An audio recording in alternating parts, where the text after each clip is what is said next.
মানে একটা টাইম ছিল যে ঘরে ঘরে ইঞ্জিনিয়ার, আজকের দিনে দাঁড়িয়ে অনেকটা সেটা স্থিতিশীল। এটা কেন হয়েছিল? আর তোমার কি অভিমত এই ব্যাপারে?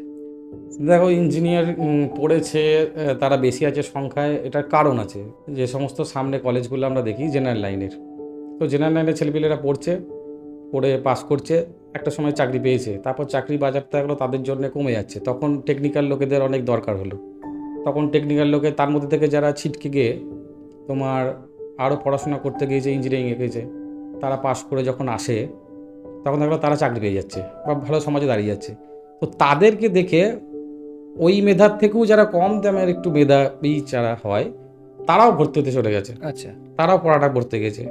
তো সেই সময় পড়তে গিয়ে তখন সে দেখলো যে না, এই ট্রেডটা ঠিক আমার জন্য হচ্ছে না, আমি এর জন্য উপযুক্ত না, কিন্তু বাড়ির চাপে বা কিছুর জন্য বাড়িতে বলতেও পারছে না। তো তখন দেখা যাবে সে ওই কোনো রকমে পাসটা করে নিল, বেরিয়ে গেল, আর তো সফল হতে পারছে না, কারণ শুধু তো ওইটুকুনি পড়াশোনা করে হবে না। হবে না, বাইরে এসে তো অনেক কম্পিটিশন।